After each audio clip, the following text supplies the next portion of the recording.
Assalamualaikum warahmatullahi wabarakatuh.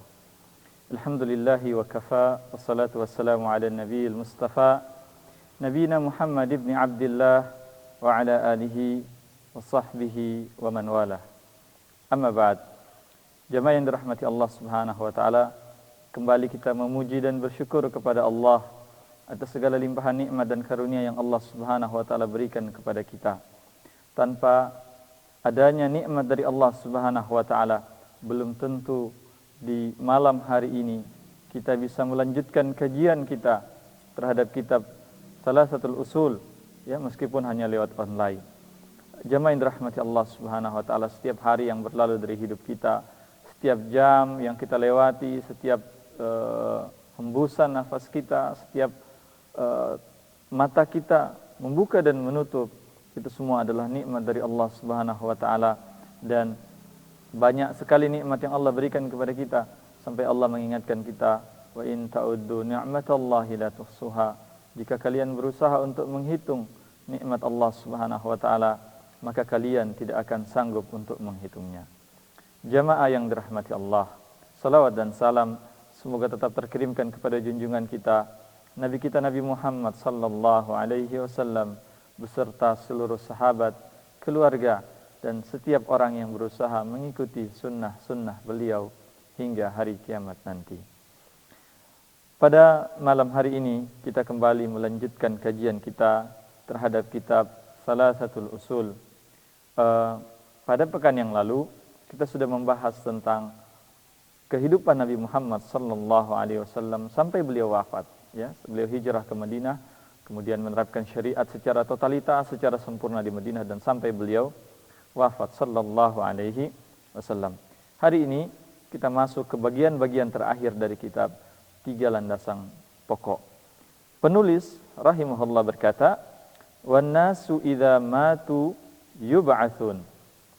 Dan manusia apabila mereka meninggal dunia, apabila manusia itu mati, maka mereka akan dibangkitkan. Jamaah yang dirahmati Allah Subhanahu wa taala, seluruh umat manusia di dunia ini tidak ada yang ragu akan adanya kematian. Baik yang mukmin maupun kafir, semua meyakini akan adanya kematian. Karena kematian ini kita bisa lihat, kita tahu, kita dengar hampir setiap hari ada pengumuman orang yang mati. Maka semua manusia meyakini bahwa mereka akan mati satu hari nanti. Tapi jamaah yang dirahmati Allah, manusia berbeda pendapat ketika berbicara tentang hari kebangkitan setelah kematian. Apakah manusia ketika sudah mati, sudah dikubur, sudah hancur daging-dagingnya, bahkan berserakan tulang-tulangnya, bahkan ada yang dibakar, dijadikan debu-debunya, dihamburkan di lautan, hanyut terbawa arus, tercerai-berai, terpisah-pisah. Apakah ini masih mungkin dibangkitkan atau tidak? Dalam masalah ini manusia terbagi menjadi 2, antara yang beriman akan adanya kebangkitan dan yang kafir akan adanya kebangkitan. Karena jamaah yang dirahmati Allah Subhanahu wa taala, kebangkitan ini sesuatu yang secara logika kita susah untuk diterima, logika orang yang tidak mau berpikir, ya. Bagaimana, seperti orang-orang kafir mengatakan, bagaimana mungkin manusia yang sudah mati, sudah ratusan tahun dikubur, ya, sudah berkalang tanah, sudah berserak-serakan tulangnya, kemudian bisa hidup lagi, bisa dibangkitkan lagi. Ini jemaah yang dirahmati Allah Subhanahu wa taala, bagi sebagian orang tidak masuk dalam akal mereka sehingga mereka tidak lantas percaya. Maka Allah Subhanahu wa taala menurunkan Al-Qur'an, dan di dalamnya ada beberapa ayat yang menjawab akan keraguan orang-orang kafir tentang akan adanya hari kebangkitan. Di antaranya firman Allah Subhanahu wa taala. Allah Subhanahu wa taala berfirman di dalam surat Taha ayat 55, "A'udzubillahi minasyaitonir rajim. Minha khalaqnakum wa fiha nu'idukum wa minha nukhrijukum taratan ukhra." Kata Allah Subhanahu wa taala, "Minha," dari tanah itulah, "khalaqnakum," kami menciptakan kalian. Ini proses penciptaan ayah kita Nabi Adam alaihissalam. Allah ingatkan bahwa dari tanahlah kalian wahai manusia diciptakan. Wa fiha nu'idukum, dan pada tanahlah itulah kalian akan dikembalikan. Maksudnya ketika kita mati, kita dikubur di dalam tanah, kita dihancur oleh tanah. Wa minha nukhrijukum taratan ukhra, dan dari tanah itulah nanti kalian akan dikeluarkan kembali, dibangkitkan kembali, taratan ukhra, ya, pada hari kebangkitan. Jamaah yang dirahmati Allah Subhanahu wa taala, di ayat yang lain Allah Subhanahu wa taala berfirman, wallahu ambatakum minal ardi nabata, dan Allah Subhanahu wa taala, ya, yang menumbuhkan kalian dari tanah dengan sebaik-baiknya. Allah yang menciptakan kita dari tanah dengan sebaik-baiknya. Tsumma yu'idukum fiha wa yukhrijukum ikhraja. Kemudian Allah mengembalikan kita ke dalam tanah ketika kita mati, wa yukhrijukum ikhraja, dan Allah akan membangkitkan kita, mengeluarkan kita dari tanah dengan sebenar-benarnya. Jamaah yang dirahmati Allah Subhanahu wa taala, pada dua ayat ini Allah Subhanahu wa taala seperti, ya, memberi isyarat kepada kita, memberikan jawaban kepada kita, khususnya orang-orang yang ragu akan adanya hari kebangkitan, dengan beberapa jawaban. Yang pertama, jamaah yang dirahmati Allah Subhanahu wa taala, Allah ingin mengingatkan kita, ya, bahwa kebangkitan itu pasti, bahwa kebangkitan itu akan terjadi. Meskipun itu mungkin bagi sebagian orang tidak masuk dalam logikanya, tetapi Allah ingatkan, Allah beritahu kita bagaimana logika yang sebenarnya berpikir tentang akan adanya hari kebangkitan. Allah Subhanahu wa taala dalam dua ayat ini mengatakan bahwa Allah yang menciptakan kita dari tanah, dan Allah yang akan mengembalikan kita, membangkitkan kita kembali dari tanah. Hadirin dirahmati Allah, sebelum Allah menciptakan kita ini, kita tidak ada. Ya, di mana kita sebelum orang tua kita menikah? Tidak ada. Ya, kemudian Allah ciptakan kita, Allah hidupkan kita dari sebelumnya tidak ada. Nah, jamaah yang dirahmati Allah Subhanahu wa taala, jika Allah bisa menghidupkan kita, jika Allah bisa menciptakan kita, padahal sebelumnya kita tidak ada, maka menghidupkan kembali kita, membangkitkan kita kembali setelah kita sebelumnya ada, itu lebih mudah bagi Allah Subhanahu wa taala dibandingkan menciptakan yang pertama kali yang sebelumnya kita tidak ada. Ini jemaah yang dirahmati Allah, jawaban pertama. Jadi ibaratnya seorang yang dia sudah bikin HP, sudah pernah bikin HP, ya, atau dia sudah bikin lemari. Kemudian lemari itu dia misalnya rusak, ya, rusak, dan dia diminta untuk membuat lemari yang sama seperti yang sudah rusak itu. Bukankah ini sesuatu yang mudah bagi dia karena dia sudah pernah menciptakan lemari sebelumnya, ya? Nah, jemaah yang dirahmati Allah, sebagaimana orang ini pernah menciptakan lemari yang sama, maka akan lebih mudah baginya menciptakan lemari itu meskipun lemari pertama sudah rusak. Begitulah logikanya. Jadi sebagaimana Allah pernah menciptakan kita dari sebelumnya kita tidak ada, maka sangat mudah bagi Allah Subhanahu wa taala untuk menciptakan kembali kita atau membangkitkan kita kembali setelah kita meninggal dunia. Jamaah yang dirahmati Allah Subhanahu wa taala, kemudian jawaban kedua soal kebangkitan ini, Allah Subhanahu wa taala mampu untuk menciptakan bumi dengan 7 lapis yang begitu besar. Allah Subhanahu wa taala mampu untuk menciptakan langit dengan seluruh isinya yang begitu besar, yang saking luasnya itu para ilmuwan mengukur ada jarak antara planet lain dengan bumi, ada bintang yang jaraknya dengan bumi itu jutaan tahun cahaya. Padahal 1 detik cahaya itu sekitar 300.000 kilometer. Bayangkan betapa, ya, jauhnya antara planet itu dengan bumi, dan bayangkan betapa besarnya alam semesta ini. Nah, jamaah yang dirahmati Allah, kalau Allah sanggup menciptakan alam semesta yang begitu besar, maka menghidupkan manusia yang telah mati itu adalah sangat mudah bagi Allah Subhanahu wa taala. Makanya dalam Al-Quran Allah Subhanahu wa taala berfirman, la khalqus samawati wal ardi akbar, ya, dan penciptaan langit dan bumi itu lebih besar dibanding dengan penciptaan manusia. Maka jamaah yang dirahmati Allah, jika Allah mampu untuk menciptakan langit dan bumi, maka menciptakan atau membangkitkan kembali manusia itu adalah hal yang sangat mudah bagi Allah Subhanahu wa taala. Jamaah yang dirahmati Allah, kemudian penulis rahimahullah berkata, wa ba'dal ba'thi muhasabuna wa majziyuna bi a'malihim. Dan nanti manusia setelah mereka dibangkitkan dari kematian di hari kiamat nanti, setelah mereka dibangkitkan dari kematian, muhasabun, maka mereka akan dihisab. Ya. Dihisab ini ditanyai atas apa-apa yang telah mereka lakukan ketika mereka masih hidup. Semua orang yang dibangkitkan akan dihisab, akan ditanyai atas apa-apa yang mereka lakukan. Wa mujziyuna bi a'malihim, dan mereka akan dibalas dengan amal-amal yang mereka pernah lakukan ketika mereka masih hidup di dunia. Allah Subhanahu wa taala berfirman di dalam surat An-Najm ayat 31, liyajziyalladzina asa'u bima 'amilu wa yajziyalladzina ahsanu bil husna. Dan agar ya dibalas orang-orang yang melakukan keburukan terhadap apa-apa yang mereka lakukan, dan mendapatkan balasan orang-orang yang melakukan kebaikan atas apa yang mereka lakukan. Jamaah yang dirahmati Allah Subhanahu wa taala, semua manusia yang mati kelak akan dibangkitkan, dan setelah mereka dibangkitkan kelak mereka akan dihisab, ditanyai atas apa-apa yang mereka lakukan ketika mereka ada di muka bumi. Hanya saja jamaah yang dirahmati Allah Subhanahu wa taala, khusus untuk orang beriman, orang-orang yang beriman pada Allah Subhanahu wa taala dan Rasulnya, khususnya umat Nabi Muhammad SAW, maka terkait dengan hisab ini ada 3 golongan manusia. Yang pertama, ada manusia yang di hari kiamat nanti mereka akan masuk surga tanpa hisab, insyaallah. Ya, kita berdoa semoga kita termasuk orang-orang ini.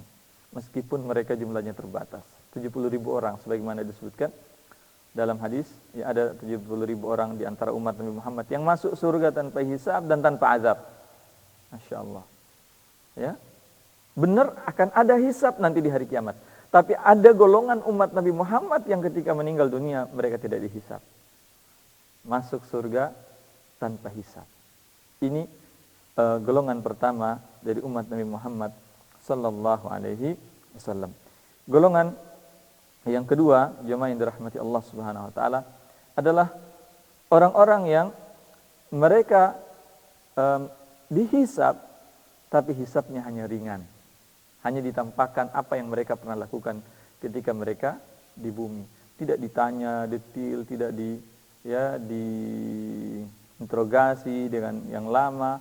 Nah, ini kita berdoa, kalaupun kita tidak masuk dalam golongan yang pertama yang masuk surga tanpa hisab, kita berdoa kepada Allah Subhanahu wa taala, semoga kita termasuk golongan yang kedua ini, dihisab tetapi hisabnya tidak berat, hisabnya ringan, hanya ditampakkan saja sebentar apa-apa yang telah dikerjakan di dunia selama dia masih hidup di dunia. Setelah itu dia dimasukkan ke dalam surga Allah Subhanahu wa taala. Adapun golongan ketiga dari orang-orang yang beriman terkait dengan hisab ini adalah mereka yang dihisab tetapi hisabnya itu adalah hisab munaqasyah. Ya, betul-betul ditanya amal-amal yang mereka lakukan selama mereka di dunia, ya, ditanya semuanya. Usia mudanya dihabiskan untuk apa? Ilmunya apa yang dia lakukan dengan ilmunya? Hartanya di mana dia dapatkan harta tersebut dan kemana dia belanjakan harta tersebut. Ini jemaah yang dirahmati Allah Subhanahu wa taala adalah hisab yang panjang, ya, hisab yang lama. Bayangkan kita 63 tahun, berapa banyak amal yang kita lakukan, semua akan dihisab oleh Allah Subhanahu wa taala. Makanya dalam riwayat disebutkan man husiba udziba, siapa yang dihisab di hari kiamat maka dia diazab. Maksud diazab sini karena proses hisab itu begitu panjang, begitu lama, dan itu jamaah yang dirahmati Allah Subhanahu wa taala adalah hal yang melelahkan. Jamaah yang dirahmati Allah Subhanahu wa taala, semua manusia akan dihisab nanti setelah dibangkitkan, dan setelah mereka dihisab, mereka akan dibalas terhadap perbuatan yang mereka lakukan di muka bumi ini. Apa saja yang mereka lakukan? Jika mereka melakukan banyak kebaikan, maka mereka akan dibalas dengan kebaikan. Sebaliknya, jamaah yang dirahmati Allah, jika mereka melakukan banyak keburukan, maka mereka akan dibalas dengan keburukan yang sama. Allah Subhanahu wa taala berfirman tadi dalam surat An-Najm ayat 31, liyajziyalladzina asa'u bima 'amilu wa yajziyalladzina ahsanu bil husna. Dan agar dibalas, ya, orang-orang yang melakukan keburukan atas apa yang mereka lakukan, dan agar mendapatkan balasan orang-orang yang telah melakukan kebaikan dengan terhadap apa-apa, dan akan mendapatkan balasan orang-orang yang melakukan kebaikan dengan kebaikan pula. Jadi orang yang melakukan kebaikan dibalas dengan kebaikan, dan orang yang melakukan keburukan dibalas dengan keburukan. Jamaah yang dirahmati Allah Subhanahu wa taala. Adanya hisab ini, adanya balasan bagi orang-orang yang melakukan kebaikan dengan balasan kebaikan berupa surga, dan balasan keburukan, ya, balasan neraka bagi orang-orang yang melakukan keburukan di dunia. Ini membuat hendaknya menjadi motivasi bagi kita untuk kita melakukan amal soleh ketika kita masih hidup di muka bumi ini. Ya, selama kita masih hidup, maka hendaklah kita beramal soleh. Dan jamaah yang dirahmati Allah, sebisa mungkin kita menghindari amal-amal buruk, sebisa mungkin kita menghindari melakukan dosa, sebisa mungkin kita menghindari untuk makan harta yang haram. Karena jamaah yang dirahmati Allah, semua apa yang kita ucapkan akan dihisab. Ma yalfidhu min qaulin illa ladaihi raqibun atid. Tak ada ucapan yang diucapkan kecuali ada yang mencatat. Semua harta yang kita dapatkan akan dihisab nanti di hari kiamat. Dari mana kau dapatkan? Bagaimana caramu mendapatkan? Apakah dengan cara yang halal ataukah yang haram? Ya. Semua apa yang kita makan, sesuap pun yang kita makan, akan Allah hisab. Dari mana kita dapatkan? Ya. Dan apa saja yang kita belanjakan pun akan Allah hisab. Tidak ada yang akan luput, jamaah yang dirahmati Allah, dari yaumul hisab nanti. Ya, tidak ada yang akan luput dari sisi Allah Subhanahu wa taala. Semuanya tercatat, semuanya tersimpan rapi. Maka adanya hisab ini hendaklah membuat kita mawas diri, ya, mengevaluasi, menghisab diri kita sebelum. Makanya Umar radhiyallahu taala anhu mengatakan, hasibu anfusakum qabla an tuhasabu. Hisablah diri kalian di dunia ini, tanyailah diri kalian di dunia ini, ya, qabla an tuhasabu, sebelum nanti kalian dihisab di hari kiamat. Jamaah yang dirahmati Allah, sebelum kita ditanyai, dari mana kau dapatkan hartamu? Hari ini tanyai memang diri kita.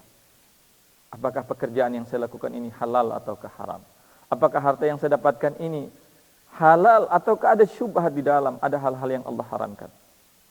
Jangan sampai hadirin dirahmati Allah, jamaah yang dirahmati Allah, apa yang kita makan mencelakakan kita di akhirat nanti. Jangan sampai apa yang kita dapatkan mencelakakan kita di hari kiamat nanti. Kata Nabi sallallahu alaihi wasallam, kullu lahmin nabata min haramin fannaru awla bihi. Ya. Dan tidaklah daging yang tumbuh dari harta yang haram kecuali neraka adalah tempat kembalinya nanti. Ya. Maka jamaah yang dirahmati Allah Subhanahu wa taala, hendaklah kita mawas diri dan menghisab diri kita, karena kita akan dihisab nanti di hari kiamat. Jamaah yang dirahmati Allah Subhanahu wa taala. Kemudian penulis rahimahullah mengatakan, wa man kadzdzaba bil ba'si kafara. Dan siapa yang mendustakan akan adanya hari kebangkitan, kafara, maka dia kafir pada Allah Subhanahu wa taala. Dalilnya, dalilnya adalah firman Allah Subhanahu wa taala, za'ama alladhina kafaru alla yub'atsu. Dan orang-orang yang kafir menyangka bahwa mereka tidak akan dibangkitkan. Qul, katakanlah wahai Muhammad kepada mereka, bala wa rabbi latub'atsun. Ya. Bala wa rabbi, tidak demikian, demi Tuhanku, latub'atsuna, ya, latub'atsunna, sungguh kalian akan dibangkitkan, thumma latunabba'unna bima amiltum, kemudian kalian akan diberitahu apa saja yang pernah kalian lakukan. Wa dzalika 'alallahi yasir, dan kebangkitan itu serta diberitahunya kalian nanti di hari kiamat tentang apa saja yang kita lakukan ketika masih di dunia, 'alallahi yasir, adalah mudah bagi Allah Subhanahu wa taala. Jamaah yang dirahmati Allah Subhanahu wa taala, mengingkari adanya hari kebangkitan adalah kekufuran. Ya. Barang siapa yang mengingkari bahwa manusia akan dibangkitkan nanti di hari kiamat, maka dia telah kafir kepada Allah dan Rasul-Nya. Meskipun dia mengucapkan 2 kalimat syahadat, meskipun dia melaksanakan sholat 5 waktu, meskipun dia puasa di bulan Ramadan, meskipun dia membayar zakat, tapi kalau dia mengatakan tidak akan dibangkitkan manusia setelah mati, dia kafir kepada Allah Subhanahu wa taala.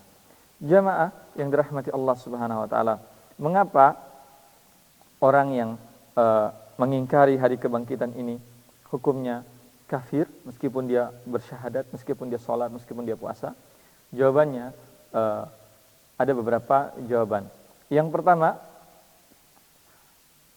iman kepada adanya kebangkitan setelah dimatikan ini, iman kepada hari kebangkitan ini, jamaah yang dirahmati Allah Subhanahu wa taala, adalah pondasi iman semua agama samawi. Kalau kita pelajari agama Yahudi, kita pelajari agama Nasara, kita pelajari umat-umat sebelum kita, Nabi Nuh alaihissalam, nabi-nabi yang lain, semua ajaran mereka mengajarkan akan adanya iman soal adanya hari kebangkitan nanti di hari kiamat. Tidak ada satu agama samawi pun yang mengingkari akan adanya hari kebangkitan. Ini kenapa jamaah yang dirahmati Allah, orang yang mengingkari adanya hari kebangkitan ini dianggap kafir? Karena semua agama samawi, Yahudi, Nasrani maupun Islam itu beriman soal adanya hari kebangkitan. Ya, ini menjadi pondasi iman.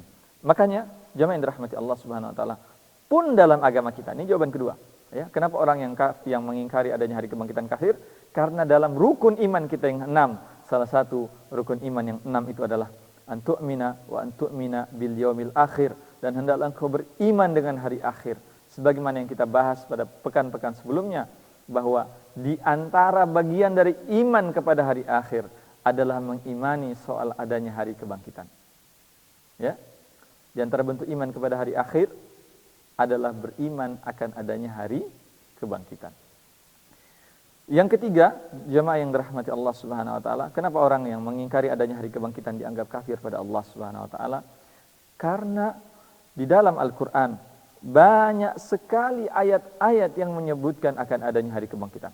Banyak sekali. Ya. Dan jemaah yang dirahmati Allah Subhanahu wa taala, kalau kita baca hadis, di dalam hadis-hadis Nabi SAW banyak sekali hadis-hadis yang menyebutkan tentang adanya hari kebangkitan. Ya, hampir tidak bisa dihitung saking banyaknya.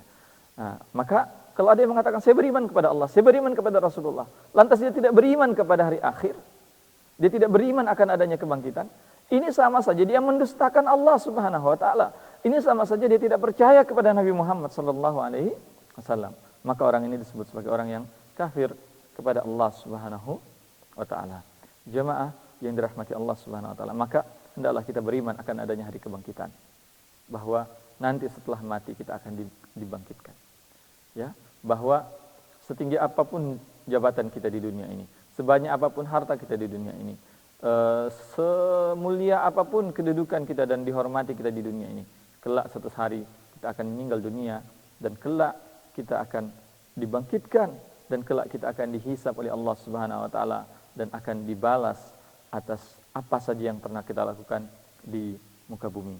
Maka jemaah yang dirahmati Allah, hendaklah kita banyak-banyak bertobat kepada Allah, hendaklah kita memperbanyak amal saleh, ya, dan hendaklah kita mempersiapkan diri kita menghadapi hari kebangkitan, menghadapi hari hisab nanti, dan hendaklah kita menghisab diri kita sebelum kita dihisab oleh Allah Subhanahu wa taala. Dan jemaah yang dirahmati Allah Subhanahu wa taala, hari kebangkitan nanti, hari akhir nanti adalah hari yang sangat berat, ya, sangat menakutkan, ya, sangat mengerikan, terutama bagi orang-orang yang kafir, orang-orang yang tidak banyak amal solehnya. Dan hari ini adalah bukan hari yang sembarangan. Allah Subhanahu wa taala mengingatkan kita di dalam surat Al-Muzammil, ya, ayat 17 sampai 18. Allah Subhanahu wa taala berfirman, "Fa kaifa tattaquna in kafartum yauma yaj'alul wildana syiba." Allah mengatakan, ya, dan jika kalian kafir, bagaimana kalian akan selamat dari hari yang menyebabkan anak-anak kecil menjadi beruban. Saking beratnya hari kiamat itu, saking beratnya hari kebangkitan itu, anak kecil pun jadi beruban dibuatnya. Yauma yaj'alul wildana syiba was sama'u As-sama'u munfatirun bih kana wa'duhu maf'ula. Pada hari itu langit menjadi pecah. Bayangkan jamaah yang dirahmati Allah. Ya, bom saja meledak di Beirut kita ketakutan. Ini langit yang pecah. Ya, dahsyatnya hari itu. Kana wa'duhu maf'ula, dan janji Allah Subhanahu wa taala itu pasti terjadi. Maka jamaah yang dirahmati Allah, jika hari ini kita masih berkubang dalam kemaksiatan, ingat kita akan mati dan kita akan dibangkitkan dan kita akan dihisab. Dan kita akan dibalas dengan apa yang kita lakukan. Ya, hari ini yang masih larut dalam dosa, yang masih sering meninggalkan sholat 5 waktu, ketahuilah, satu saat kita akan mati. Satu saat kita akan dibangkitkan dari kematian. Satu saat kita akan ditanyai, kenapa meninggalkan sholat 5 waktu? Jemaah yang dirahmati Allah, sekiranya urusan ini sampai pada kematian saja, sekiranya perjalanan kita di dunia ini berakhir sampai pada kematian dan setelah itu selesai urusan, maka jemaah yang dirahmati Allah Subhanahu wa taala, tidak ada masalah bagi kita untuk melakukan keburukan, tidak ada masalah mungkin bagi kita untuk meninggalkan ketaatan pada Allah Subhanahu wa taala. Tapi masalahnya bukan sampai di situ. Setelah kita dimatikan oleh Allah, setelah kita mati nanti, kelak kita akan dibangkitkan oleh Allah Subhanahu wa taala, dan kelak kita akan mempertanggungjawabkan apa saja yang pernah kita perbuat di muka bumi ini. Maka hendaklah kita bertobat kepada Allah Subhanahu wa taala. Hendaklah kita memperbanyak amal-amal soleh. Ya, hendaklah kita meningkatkan ketakwaan kita kepada Allah Subhanahu wa taala, karena Allah mengingatkan kita, wa tazawwadu fa inna khairaz zadi taqwa, dan berbekallah kalian, dan sesungguhnya sebaik-baik bekal itu adalah ketakwaan pada Allah Subhanahu wa taala. Semoga Allah Subhanahu wa taala mudahkan kita untuk bertobat kepadanya. Semoga Allah tutup usia kita dengan husnul khatimah dan tidak menutup usia kita dengan su'ul khatimah. Semoga Allah Subhanahu wa taala mengampuni semua dosa-dosa kita, dosa ibu bapak kita, dosa guru-guru kita, dosa anak dan istri kita, dan Allah Subhanahu wa taala kumpulkan kita semua di dalam surganya sebagaimana Allah pernah kumpulkan kita di dunia ini. Amin ya rabbal alamin. Ini dulu mungkin yang bisa kami sampaikan. Jazakumullahu khairan katsiran atas segala perhatian. Mohon maaf atas segala kekurangan. Subhanakallahumma bihamdika asyhadu an la ilaha illa anta astaghfiruka wa atubu ilaik. Wassalamualaikum warahmatullahi wabarakatuh.